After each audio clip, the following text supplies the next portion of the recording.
Hello everyone. आज के इस वीडियो में सैम्पल प्रोजेक्ट के साथ हम ये डिस्कस करने वाले कि how to make a case study based project. And believe me students, आप ये वीडियो अगर एंड तक देखेंगे तो आप लोगों को किसी भी टॉपिक पे केस स्टडी बेस्ड जो प्रोजेक्ट्स होता है वो बनाने में दिक्कत आ ही नहीं सकती। ये मेरी पूरी कोशिश रहेगी और हमने पूरा इसमें डिटेल में कवर किया है कि कैसे पूरा एक कंप्लीट केस स्टडी बेस्ड जो प्रोजेक्ट इकोनॉमिक्स में वो कैसे बनाएंगे। तो बच्चे देखिए, सबसे पहले अगर हम बात करें और एंड में हम इसके वाइबा उसकी जो एग्जाम प्रैक्टिकल होता है सीबीएसई में उसके वाइबा टिप्स की भी बात करेंगे, तो वीडियो एंड तक देखिएगा। नाउ अब इसमें हम देखते हैं कि जो प्रोजेक्ट्स हैं वो बेसिकली बनता है इकोनॉमिक्स में, उसके मेजर हेडिंग 10 to 11 होती है। तो सबसे पहले हम डिटेल में डिस्कस करेंगे सैम्पल प्रोजेक्ट के साथ कि how to develop cover page. फिर हम डिस्कस करेंगे कि acknowledgement, how to write acknowledgement में पेज।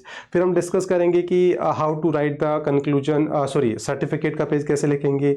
देन उसके बाद में executive summary, how to write. Then index page. Then introduction of topic हम कैसे लिखें। देन सबसे मोस्ट इंपॉर्टेंट पार्ट बच्चे दैट इज रिसर्च मैथोलॉजी, और उसमें how to develop the case study which is very very important part जो हम डिस्कस करने वाले हैं कि how to develop the case study. And उसका सबसे इंपॉर्टेंट पार्ट इकोनॉमिक एनालिसिस कैसे करें, तो वो भी हम डिटेल में डिस्कस करने वाले हैं। और उसके बाद में how to write a conclusion page, recommendation and then bibliography. तो ये सारा कवर हम करेंगे विद ए सैम्पल प्रोजेक्ट, और इससे आपको क्लियर होगा किसी भी टॉपिक पे आप एक केस स्टडी बेस्ड प्रोजेक्ट बना सकते हैं। तो सबसे पहले बच्चे आते हैं how to develop a cover page for the economics project. तो सबसे पहले आपको क्या करना है, देखो ये सैम्पल प्रोजेक्ट मैं लेके आया हूँ आपके सामने, तो इसके देख लीजिए आप। सबसे पहले आप अपने टॉपिक का नाम लिखिए, जैसे यहाँ टॉपिक है मिनिमम सपोर्ट प्राइस। फिर आप उसको अपने केस स्टडी को हाईलाइट कर दीजिए कि उसमें आपने, क्योंकि आप जो रिसर्च मेथोलॉजी करोगे उसमें केस स्टडी ले रहे हो, केस स्टडी बेस्ड प्रोजेक्ट है, एक सर्वे बेस्ड होता है, तो वो आपने मेंशन कर दिया। देन स्कूल का आपकी लोगो आ जाएगा, देन सेशन आ जाएगा, देन नेम ऑफ स्कूल आ जाएगा, सबमिटेड टू टीचर का नेम आ जाएगा, देन सबमिटेड बाय में name of student and board roll number. अगर आप 12th में बना रहे हैं तो बोर्ड का रोल नंबर आ जाएगा, 11th के लिए बना रहे हैं तो क्लास का रोल नंबर आ जाएगा। तो इसके अलावा कवर पेज को और ज़्यादा इंटरेस्टिंग बनाने के लिए आप लोग क्या कर सकते हैं, टॉपिक से रिलेटेड ड्राइंग्स और डूडल्स आप कर सकते हैं, और इस तरीके से आप बहुत ही इंटरेस्टिंग सा क्या बना सकते हैं, जो प्रोजेक्ट्स है वो बना सकते, प्रोजेक्ट का जो कवर पेज है वो आप बना सकते हैं।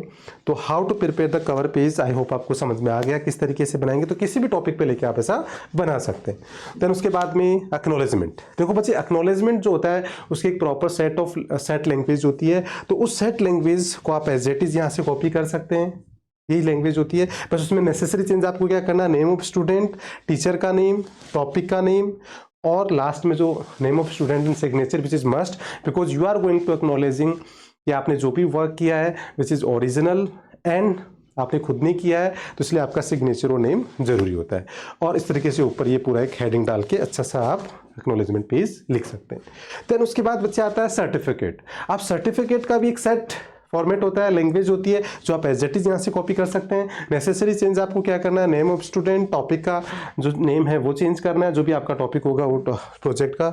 अब यहाँ बच्चे क्या होता है कि अगर आप 12th के लिए प्रोजेक्ट बना रहे हैं तो यहाँ इंटरनल और एक्सटर्नल दोनों टीचर्स के लिए आपको सिग्नेचर का कॉलम बनाना है। और अगर आप केवल 11th क्लास में बना रहे हैं तो इंटरनल टीचर ही होता है, क्योंकि उसमें एक्सटर्नल टीचर अपॉइंट नहीं होता है। तो इस तरीके से आप एक सर्टिफिकेट का पूरा पेज लिख सकते हैं।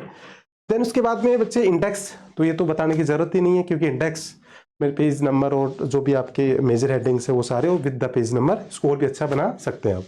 फिर उसके बाद में एग्जीक्यूटिव समरी। तो बच्चे executive summary by name is clear, summary of the whole project.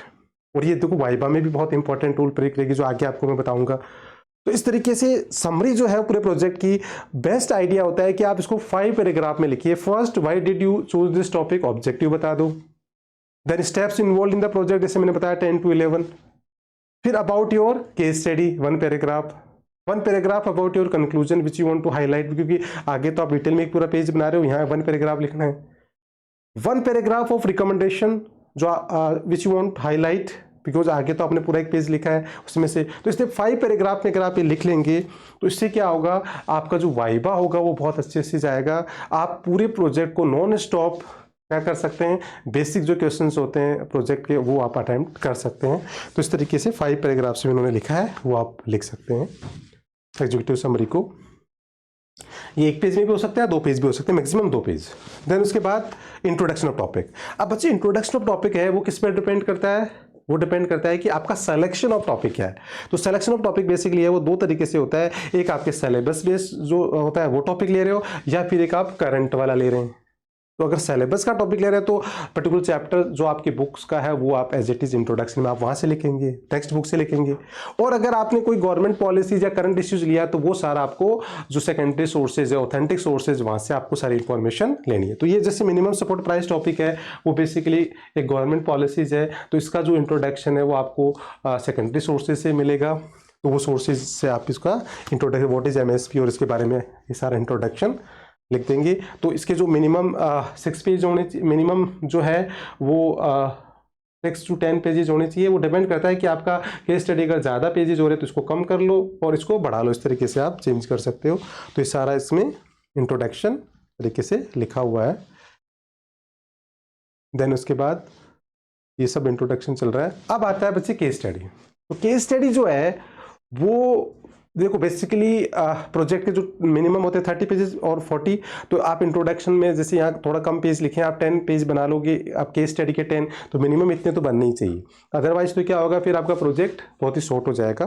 तो अब केस स्टडी कैसे है? तो देखो केस स्टडी जो है वो बहुत ही इंपॉर्टेंट पार्ट होता है, क्योंकि तो वो रिसर्च मेथोलॉजी है, सीबीएसई में वो 6 मार्क्स की है, उसमें से केस स्टडी जो है वो हम केस स्टडी बेस्ड प्रोजेक्ट बना रहे हैं। तो केस स्टडी होती क्या है, केस स्टडी कैसे डेवलप करनी होती है? तो केस स्टडी मतलब जो होती है वो totally based on the secondary data.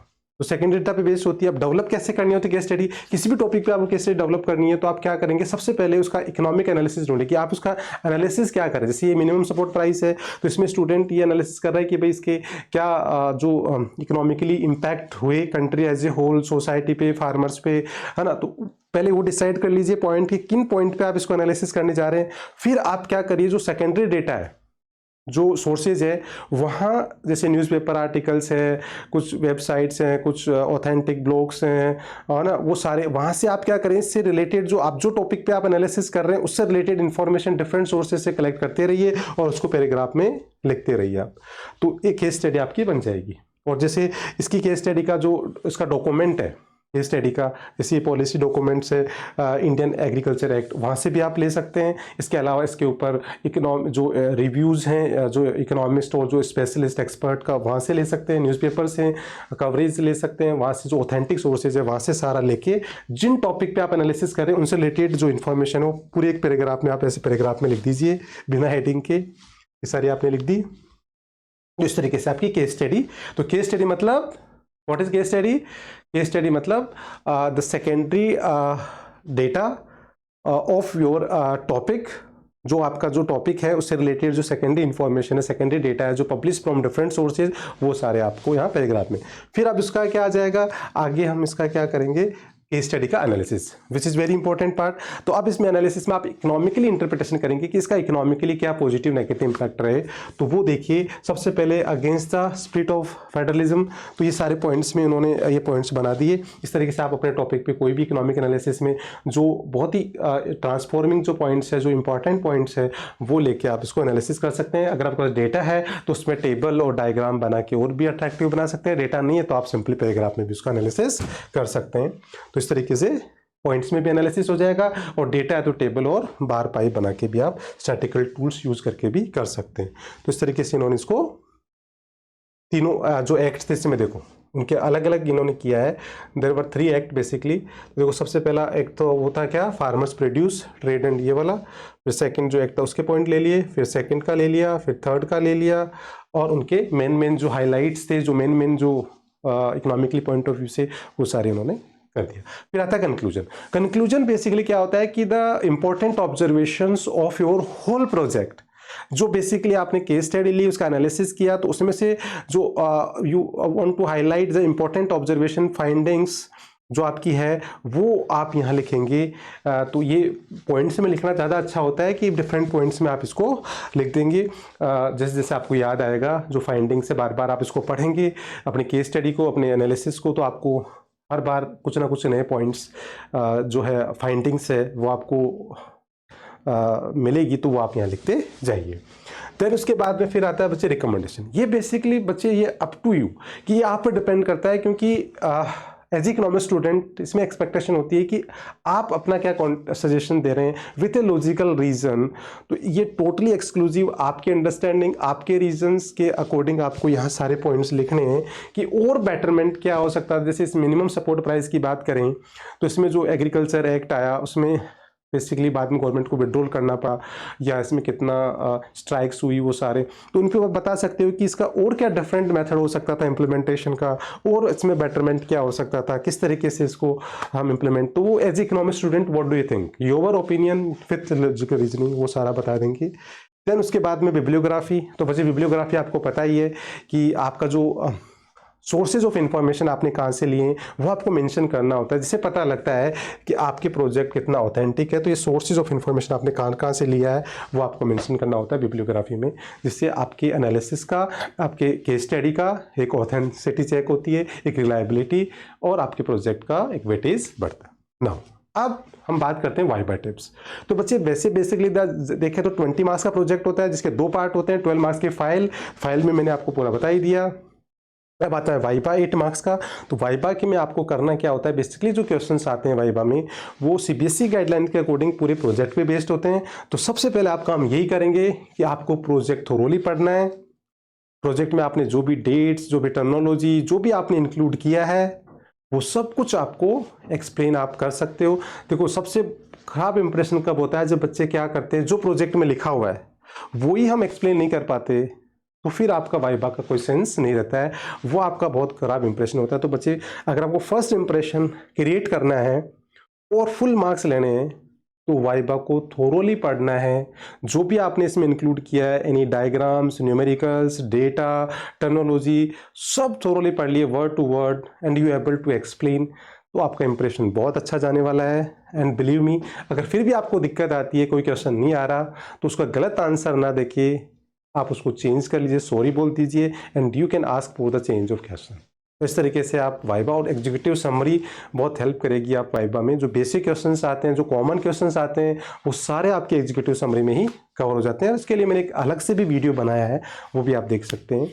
तो एक मैंने पूरी सीरीज़ ही बनाई है वाइवा सीरीज़, तो आप प्ले लिस्ट में जाके वहाँ बहुत सारे वीडियोज़ मैंने डाल रखे हैं, वो भी आप देख सकते हैं। So that's all for today.